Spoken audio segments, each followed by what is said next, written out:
Okay guys, what's going on? So in this video I'm going to be showing you how I installed my glow shift gauge. It's a 3-in-1. It's got the boost, pyrometer, and fuel pressure in it. And it's this white one here, it's not the black one.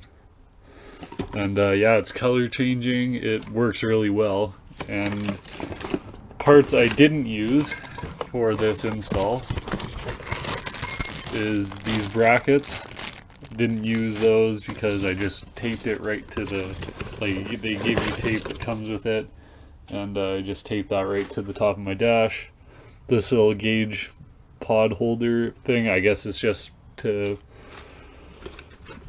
shade it so it's not as, or it's like not as bright and not everyone can see it. And then a couple of instruction manuals, and yeah, it's a good gauge. I bought this on eBay for $200 and something. It's cheaper than buying a pillar gauge, the 3 pillar gauges and the pillar for my Cummins. So that's why I went this route instead of going with the pillar. And yeah, so that's just an empty box there, and now I'll take you guys out to the truck. Okay, so we're in the truck, and this is where I mounted it. So it's just stuck on there with the tape that comes with it. Boost, and then the fuel pressure and pyrometer are both in there.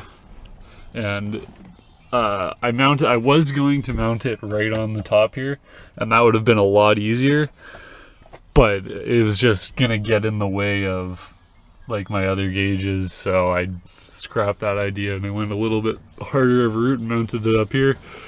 All the cords, there's 4 cords that come out of the back. Yeah, 4 cords come out of the back. 1 for each gauge and then 1 for power. And yeah, I ran them down there. You just need a piece of wire or a coat hanger or something, and you just feed them down through here. And here is my spaghetti of a fuse box right now. I'm gonna leave it like this, but anyways, you just thread all the wires down there, and yeah, then they just come down here, and more spaghetti, and all the wires come through there. I'm not sure if you can see that. Yeah, they all just thread through there and then come up through the fuse box and then up to the back of the gauge. So I'll show you how I did that. Okay, so under the hood we got this wire, more spaghetti everywhere. For the power, for the gauges, I went into my fuse box down here. It's just hooked right onto the positive terminal. That's just connected there, connected there. You need a fuse if you are going to use this fuse box, or the battery. If you're gonna use the battery or the fuse box, straight power, you will need a fuse. This is just a 10 amp fuse, it's just a little one, but you just need something there. It's grounded right up here. I had it grounded in on the other terminal where this black wire hooks into, but this turned out it was power also, so it was just power, and the gauge wasn't working. So I changed the ground that was here and just moved it onto the frame over there. So the fuel, or for the, yeah, fuel pressure first. This is where the tap went. If you have a 99, you'll have 2 spaces where you can just tap, like, it's really easy. You just unscrew this one, or there was one right here, and then it just screws right in. When I did this the first time, I unscrewed it, like I had this plugged in here, and when I started up the truck, it was just fuel leaking everywhere, and it wasn't good. And so I was like, okay, well, I need to tighten it. So I tightened it more, and the whole top of this thing snapped off. Luckily we had a drill and tap set which we used for the pyrometer probe, so we just tapped the inside of the thread a little bit more, and luckily this screwed right back in and it doesn't leak. But I was a lot more careful when I did it with this one, and yeah, it's all good there. So that's fuel pressure. It's really easy, just right in the top of the fuel filter canister. Next one is boost. It's right here. This just was a lot easier to get at than if I was gonna do it through the manifold, because I would have to take well, it is only 2 bolts holding this whole thing on, but I just didn't want to do it this way. This way was a lot cleaner, and yep, just took the boost elbow off, and then just drill and tapped right through the back of the boost elbow there. I think it looks pretty clean. And yeah, that's for the boost elbow. And the last one is the pyrometer right there. Ran the silver, the wire up through there and zip tied it. And this probe, when you drill and tap, oh, engine's still hot. When you drill and tap the exhaust manifold, don't do it right in the middle, because there is a piece of metal like that goes right through the middle there, so you have to do it off to one side. And I didn't take the manifold off to do this, I just tapped it right on there. It worked fine, there was no problem with that, so I recommend that. And it's all hooked up.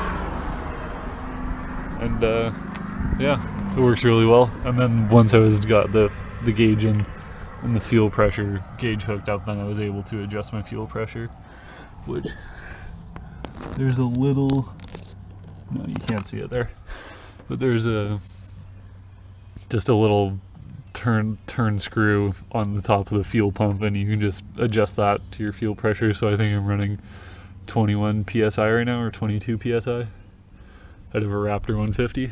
And yeah, so I'll show you how the gauge works. So like I was saying before, I just thread all the wires in through the firewall down under there. I did a really bad job of it, and it looks really messy, but honestly, I don't care. And there's no really way to clean it up now. I've got so many electronics in this truck. I've got, well, the fuel pressure gauge with all those lines, the edge comp, the smoke switch, and it's just a mess, but it's okay. So yeah, I'll fire this thing up and then show you what the gauge looks like when it turns on. So you're gonna know right away it flickers, then starts flashing. And then once you start, it does the same thing. And there you go, it's reading 20 psi, oh, 21 psi, UGT of 200. This button right here, the letters on the inside, though, you can't change the color of those, but you can change the color of the main light there with the boost goes on. Got a bunch of different colors. I think there's like, I don't know, probably at least 10 anyway. You got ones that just cycle color by themselves, if that's your thing, or you can just have a solid color. And yeah,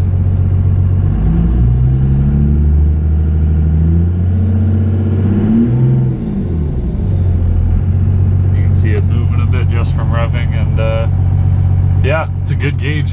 I would recommend it. It's definitely a more cost-effective option than getting like the pillar gauges. Yeah, the pillar gauges might look better, but as far as functionality goes, I think if you're looking for something a little more subtle, this is the way to go. It's cheaper, and eBay sells them. So yeah, that's how I did my gauge. I'm not sure what's next on this truck. Oh yeah, I've got wheel spacers coming. Those are going to be here really soon, so that'll most likely be the next video. And yeah, thanks for watching. See you next time.